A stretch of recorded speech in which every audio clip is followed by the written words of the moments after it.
Bismillahirrahmanirrahim. Assalamualaikum warahmatullahi wabarakatuh.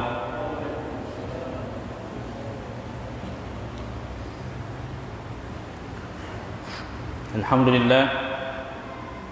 Alhamdulillahi rabbil alamin. Wa bihi nasta'inu ala umuri dunya waddin. Wassalatu wassalamu ala asyrafil anbiya'i wal mursalin sayyidina wa habibina wa syafi'ina wa maulana Muhammadin wa ala alihi wa sahbihi wa ahli baitihi wa man tabi'ahum bi ihsanin ila yaumiddin. Subhanaka la ilma lana illa ma 'allamtana innaka antal alimul hakim.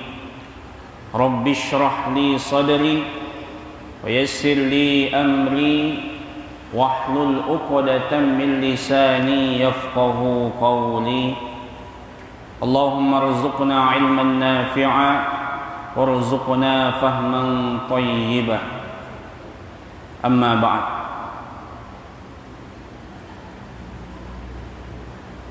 Alhamdulillah, pada malam hari ini kembali kita bersyukur kepada Allah Subhanahu wa taala atas segala nikmat-Nya.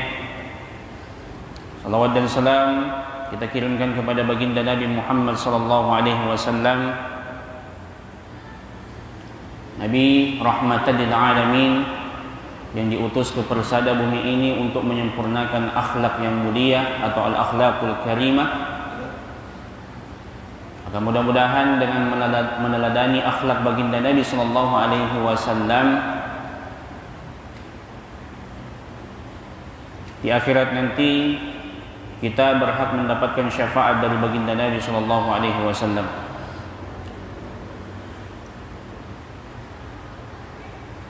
Pada malam hari ini kita kembali akan melanjutkan pembahasan kitab Bahjatul Wasail,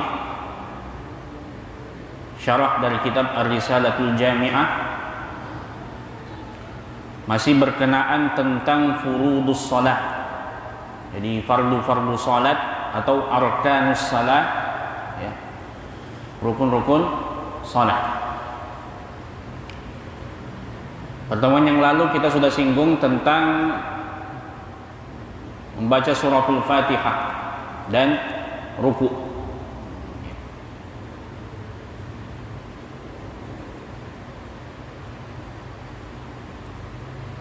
Kemudian kita masuk kepada rukun yang selanjutnya, rukun yang kelima, ya.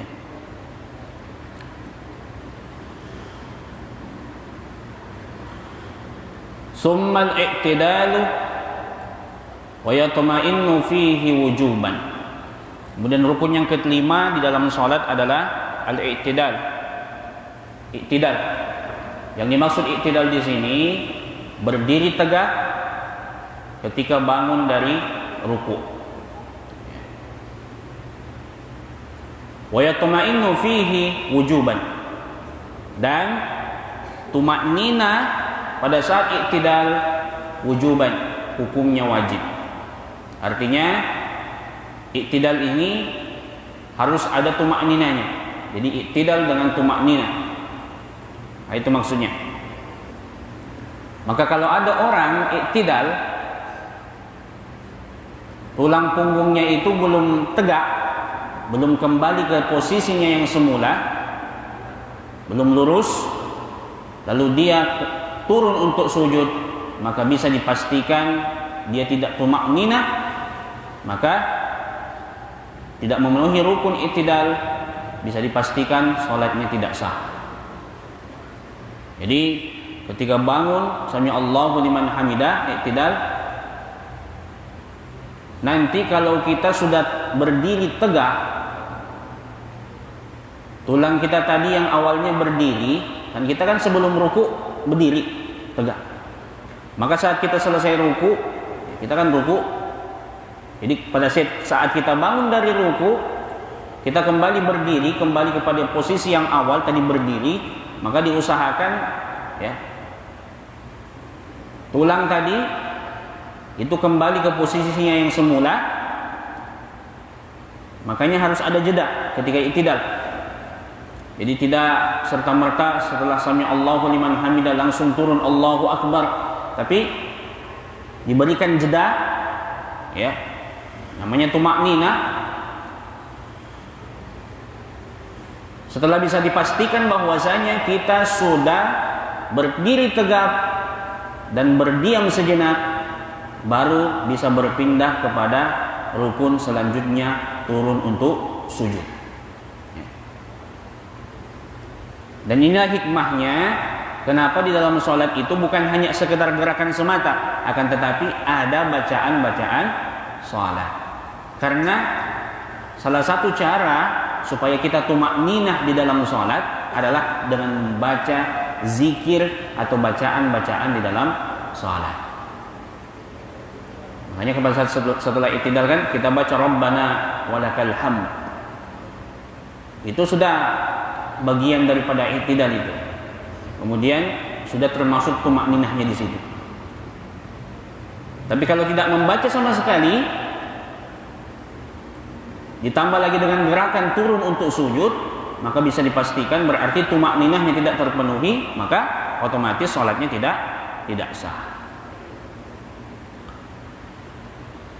Ini sering terjadi ketika bulan Ramadan, sholat tarawih, ya, di mana-mana terjadi seperti ini. Jadi kadang i'tidalnya itu tidak memenuhi rukun yang seharusnya. Kenapa? Karena kejar-kejaran waktu, mau cepat selesai. Akhirnya pada saat i'tidal sami Allahu liman hamidah, Allahu akbar, langsung turun. Jadi belum sempat tulang belakangnya tadi kembali ke posisinya semula, sudah turun lagi untuk sujud. Bahkan kadang-kala kita dapati ada yang baru setengah berdiri, jadi bangun dari ruku tadi baru setengah berdiri, belum sempurna lurus itu sudah turun untuk sujud. Biasanya kalau sholat tarawih seperti itu.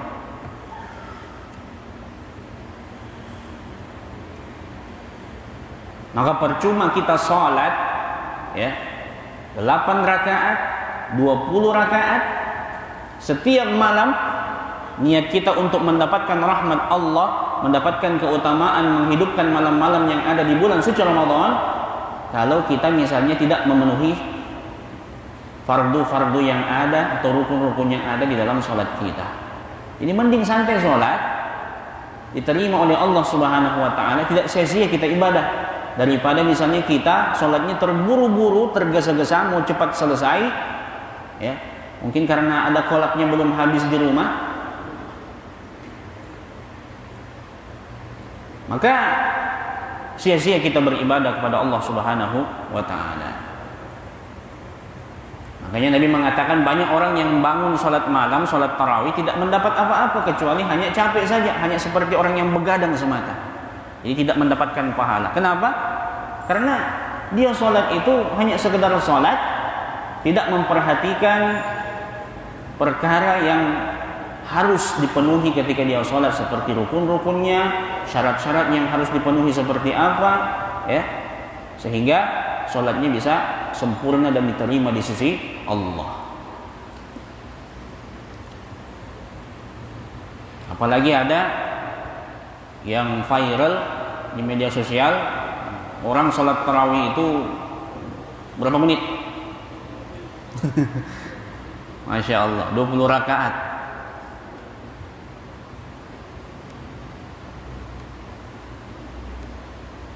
Bisa kita bayangkan seperti apa kecepatannya. 20 rakaat, 23 beserta witir. Jadi kayak ombak.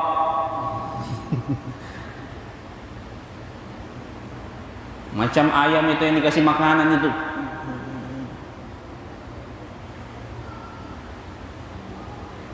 Pas diwawancarai, apa alasannya?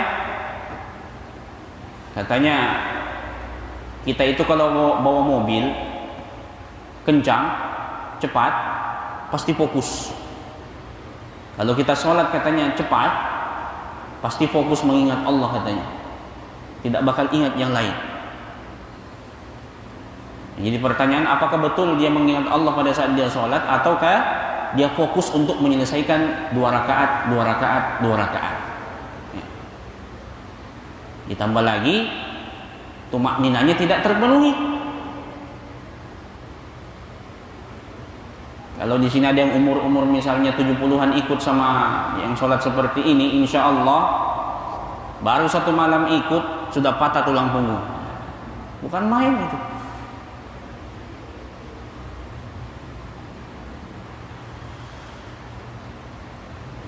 Tapi yang hadir itu sampai ratusan yang hadir, bahkan ribuan orang pergi sholat. Nah, ini menunjukkan memang banyak di antara kita ini ketika beribadah kepada Allah Subhanahu wa taala tidak menikmati ibadah, akan tetapi kita berusaha bagaimana ibadah yang kita lakukan itu cepat selesai, seakan-akan kita tidak mau berlama-lama bermunajat kepada Allah Subhanahu wa taala. Padahal kalau kita menikmati ibadah, selama apapun ibadah itu, makin lama kita beribadah makin enak, makin nikmat itu ibadah.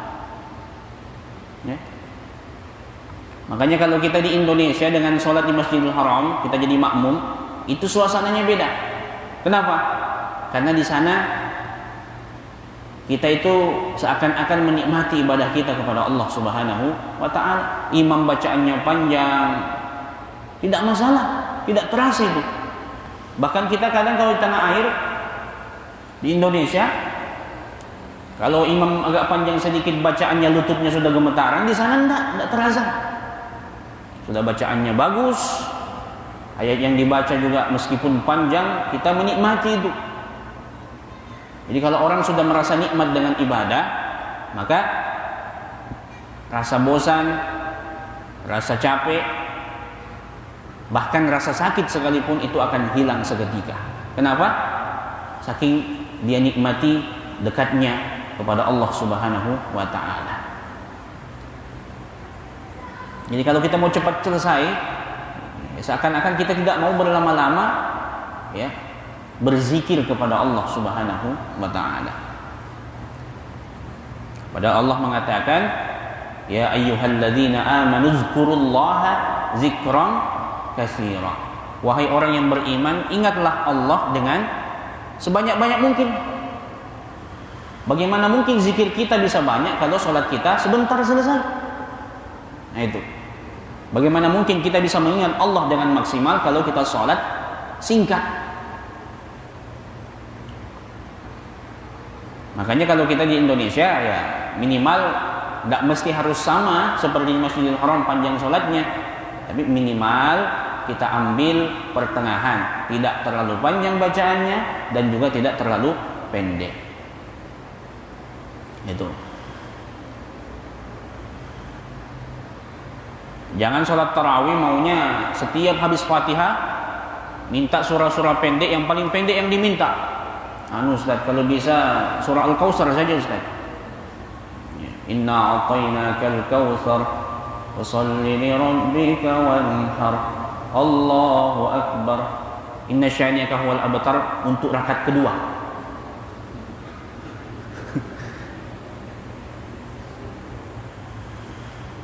Jadi inilah bedanya. Makanya harus ada tumakninah di dalam salat.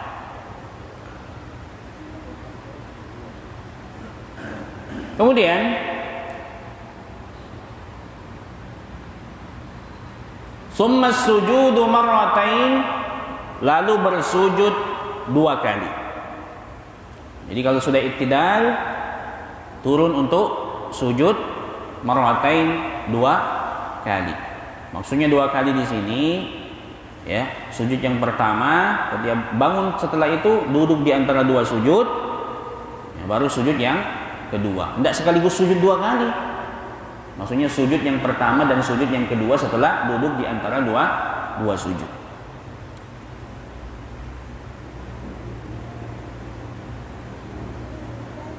Dan ini juga dengan tumak nina. Jadi sujud dengan tumak nina.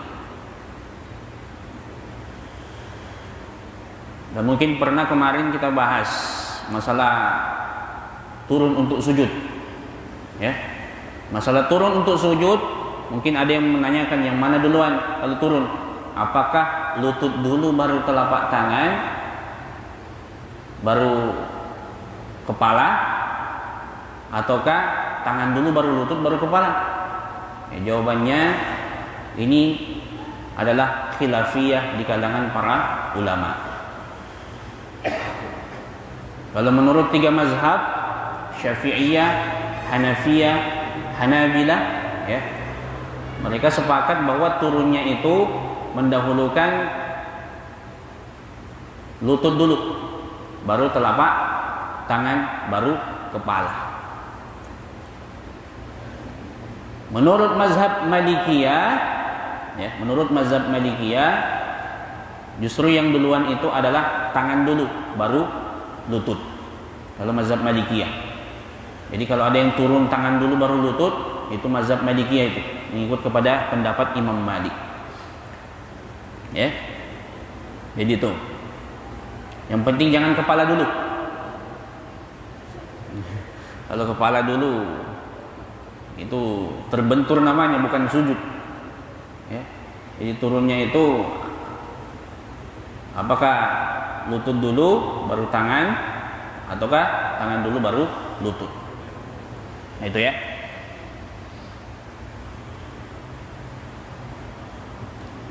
Jadi alasan mazhab Malikiyah berpendapat bahwa tangan dulu, telapak tangan dulu baru lutut, ya hadis Nabi yang berkenaan tentang larangan sholat seperti unta yang menderung. Ya.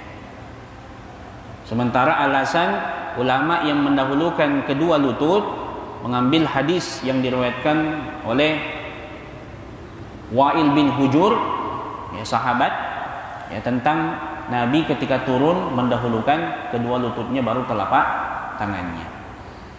Dua-duanya ada riwayatnya. Kalau kepala duluan tidak ada riwayatnya. Kepala duluan.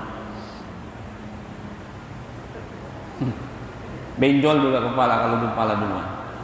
Ya, itu bukan sujud, itu bejungkir namanya.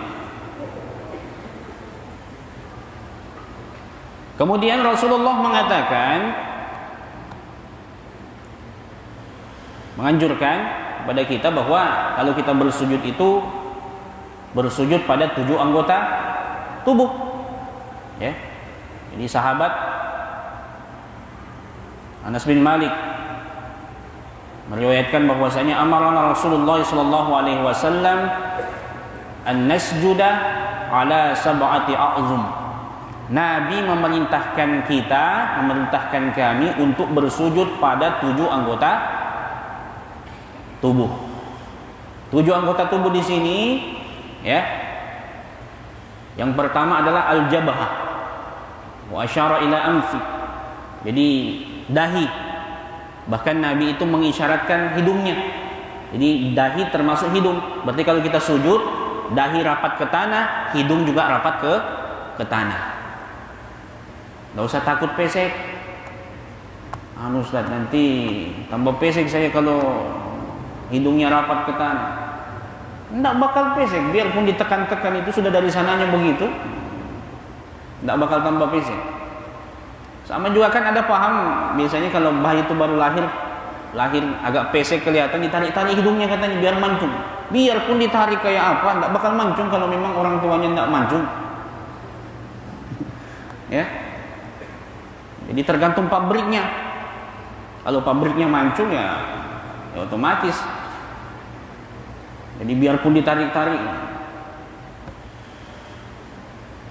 Makanya kadang dipertanyakan juga kalau ada misalnya orang tuanya tidak mancung, kemudian anaknya mancung. Ini anak siapa ini? Nah, itu ya.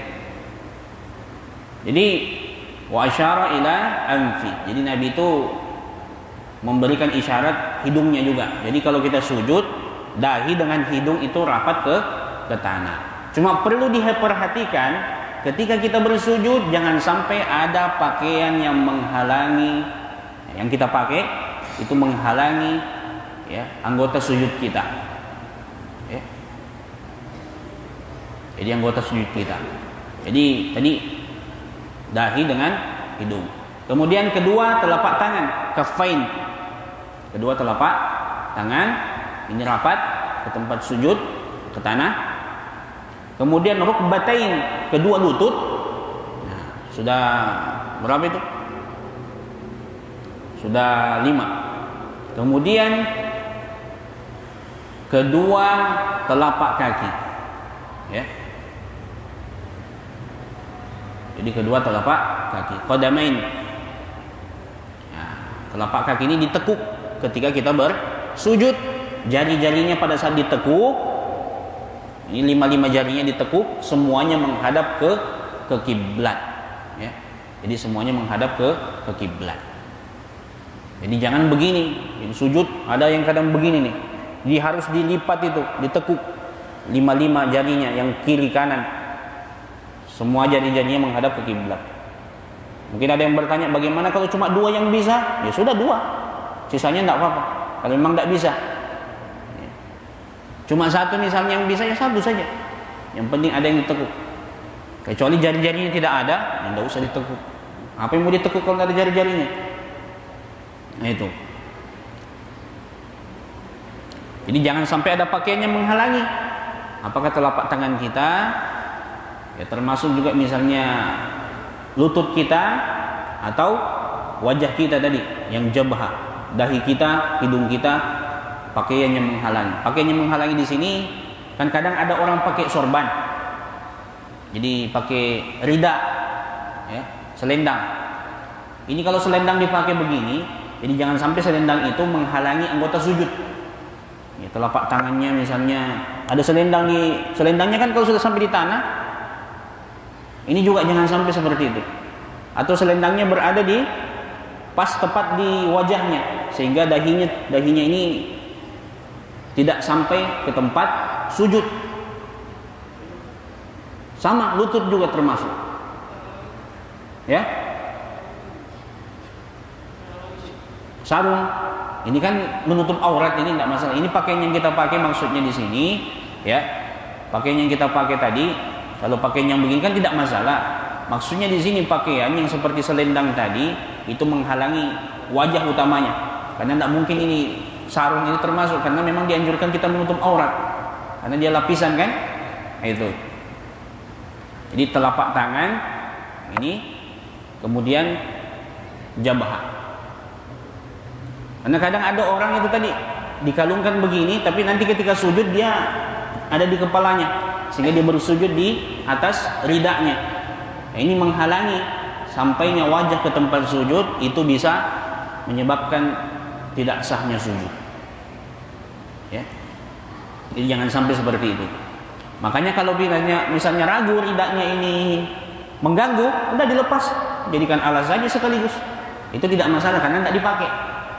Jadi kalau dijadikan alas, ya tidak masalah. Tapi kalau dijadikan selendang nanti menutupi, nah ini tadi bisa menghalangi sampainya wajah tadi, maka ya bisa menyebabkan sujud itu tidak sah. Berapa menit lagi? 7 10 menit.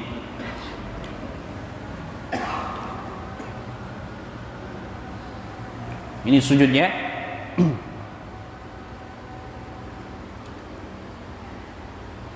Sujud ini adalah bentuk penghambaan tertinggi kita, ya, bentuk penghambaan tertinggi kita ketika kita sholat. Makanya orang kalau bersujud dianjurkan untuk banyak berdoa kepada Allah Subhanahu wa taala. Karena Nabi mengatakan aqrabu ma yakunul 'abdu min rabbih wa huwa sajid. Posisi yang paling dekat antara seorang hamba dengan Tuhannya wa huwa sajid, ketika dia bersujud. Fa'aktsirud du'a, maka perbanyaklah berdoa ketika sujud. Jadi kalau kita sujud, posisi kita dekat kepada Allah, maka kalau kita berdoa di dalam sujud, maka bisa menjadi wasilah doa kita dikabulkan, diijabah oleh Allah. Ya. Doa apa saja silahkan minta di dalam sujud. Apalagi kalau kita sholat, kita selalu berdoa di dalam sujud ketika kita punya hajat, ya. Mudah-mudahan Allah kabulkan hajat kita dengan wasilah itu tadi. Karena posisi kita tadi saking dekatnya kepada Allah Subhanahu wa taala ketika kita bersujud. Makanya Kalau sholat 5 waktu berarti kalau kita hitung ya, setiap rakaat itu 2 sujud. Sementara 5 waktu ini 17 rakaat, berarti 2 kali 17 ya, 34 kali kita bersujud kepada Allah Subhanahu wa taala di salat 5 waktu yang fardu. Berarti kalau kita berdoa di setiap sujud-sujud kita, berarti otomatis 34 kali kita meminta kepada Allah di salat fardu ya. Minta, ya Allah berikan aku kesehatan, hindarkan dari musibah misalnya. Berarti 34 kali kita minta sehari semalam. Masa iya 34 kali minta nggak dikasih sama Allah Subhanahu wa taala ya? Minta rezeki yang lapang, silahkan. Doa apa saja ya. Minta jodoh boleh, tapi kalau yang sudah menikah jangan minta jodoh lagi ya. Doa apa saja boleh. Yang penting syaratnya satu, jangan dilafazkan, cukup dalam hati saja. Kenapa? Karena kalau dilafazkan berarti sama dengan orang yang berbicara di dalam sholat, karena bukan bacaan yang bagian daripada bacaan sholat. Maka kalau dilafazkan bisa membatalkan sholat. Cukup dalam hati ya. Mintanya dalam hati saya, jangan ya Allah beri aku jodoh, ya Allah beri aku jodoh, ya Allah beri aku jodoh misalnya kan, batal sholatnya. Cukup dalam hati saja, ya Allah mobil, ya Allah mobil, ya Allah mobil, ya Allah. Jadi sujud, jadi yang sebelahnya heran, ini bukan subhana rabbil a'la dibacanya, mobil mobil mobil. Jangan dilafazkan, cukup dalam hati ya. Karena kalau dilafazkan batal sholat, kecuali doa yang maksur yang diajarkan oleh baginda Nabi sallallahu alaihi wasallam ya di dalam sujud, itu boleh. Makanya kadang-kadang kita dapati ada orang sujud terakhir panjang betul, banyak diminta. Cuma jangan, kalau kita sholat berjamaah, imam jangan terlalu panjang sujud terakhir, takutnya nanti dikira mati imamnya.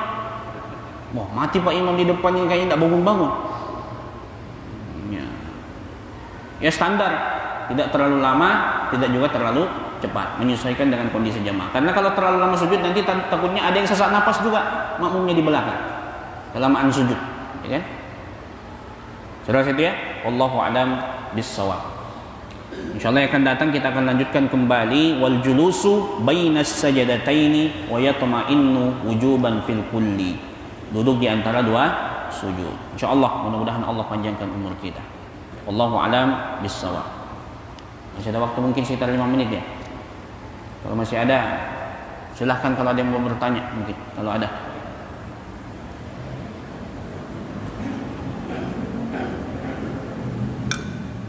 Sudah dibagikan kuenya. Assalamualaikum.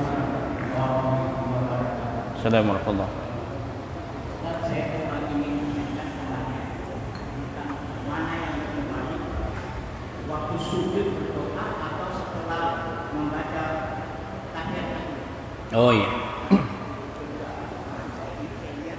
Ada di buku ini untuk sholat membaca tahiyat sambil berniat. Bagaimana caranya? Iya. Iya. Berarti berdoa itu setelah waktu sujud atau selesai tahiyat itu berbahasa Indonesia boleh atau tidak? oh iya. Ini pertanyaannya dua ya, bagus pertanyaannya. Yang pertama, berniat ketika takbir ihram. Bagaimana cara berniat ketika takbiratul ihram? Sementara kita membaca Allahu Akbar, kita juga berniat. Lisan kita membaca takbir, hati kita yang berniat. Jadi hati, karena niat ini tempatnya dalam hati. Makanya kalau dalam hati kita ketika takbir ihram itu tidak ada niat, maka bisa dipastikan sholat kita tidak sah karena kita tidak berniat. Adapun melafazkan niat sebelum takbir, ini menurut mazhab Syafi'i hukumnya sunnah. Jadi hukumnya sunnah. Jadi usollinya itu kan, itu pengantar. Jadi sunnahkan itu. Di dalam mazhab Syafi'i karena mengantar itu tadi. Pada saat takbir ihram cukup kita ingat tadi. Apa yang kita lafazkan tadi itu yang kita ingat, maka itu sudah memadai.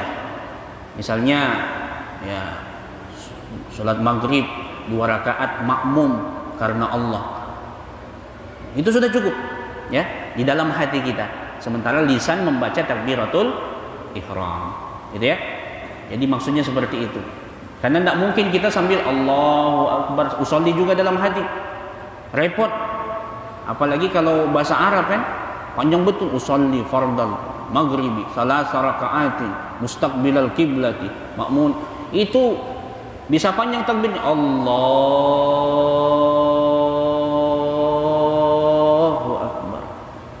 Makanya terjemahannya saja. Deh. Itu lebih memudahkan kita. Tapi intinya niat itu dalam hati, tapi dilafazkan sunnah menurut mazhab Syafi'i untuk mengantar. Karena orang kalau langsung masuk masjid langsung Allah, takutnya salah niat. Makanya diantar tadi dengan melafazkan dulu. Nah, ini sholat maghrib 2 rakaat, 3 rakaat misalnya makmum karena Allah. Berarti pada saat takbir dia ingat itu, oh ini maghrib 3 rakaat.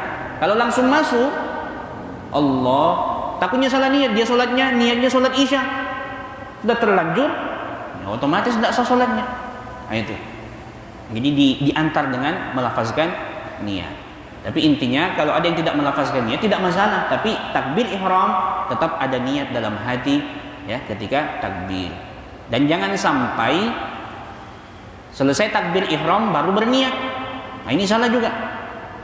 Jadi harus bersamaan niat dengan takbiratul ihram. Karena yang namanya niat itu adalah qasdus syai' muqtaranan bi fi'li. Sengaja melakukan sesuatu bersamaan dengan pelaksanaan sesuatu itu.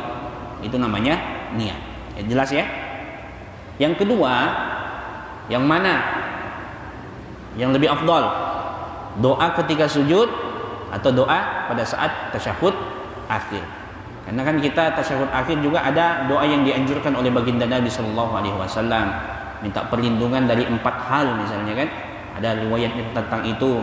Jadi dari fitnah al-mahya wal mamat, fitnatil masihid dajjal, ya, min fitnatil qabr, fitnah kubur. Nah itu ya, minta perlindungan kepada Allah Subhanahu wa taala dari itu. Boleh kita baca dua-duanya juga boleh. Pada saat sujud kita berdoa sesuai dengan hajat kita. Kemudian pada saat tasyahud akhir ya, kita membaca doa yang diajarkan oleh baginda Nabi. Kalau itu sesuai dengan yang ada dalam hadis, tidak masalah dilafazkan. Ya. Tapi kalau misalnya kita doanya yang lain, maka tidak perlu dilafazkan, cukup dalam hati, apalagi berbahasa Indonesia. Intinya kalau di luar bahasa Arab, maksudnya di luar bahasa Arab di sini, di luar yang ada dalam hadis yang diajarkan oleh baginda Nabi, cukup doanya dalam hati. Jadi meskipun dia bahasa Arab, tapi kalau misalnya itu tidak ada dalam hadis, tidak diajarkan oleh baginda Nabi, tetap tidak boleh dilafazkan. Karena sama saja orang yang berbicara di dalam sholat bisa membatalkan sholat. Begitu jelas ya? Wallahu a'lam bishawab. Kita baca doa penutup kafaratul majlis. Subhanakallahumma rabbana wa bihamdika nasyhadu an la ilaha illa ant nastaghfiruka wa natubu ilaik. Wallahul muwaffiq ila aqwamit thariq. Assalamualaikum warahmatullahi wabarakatuh.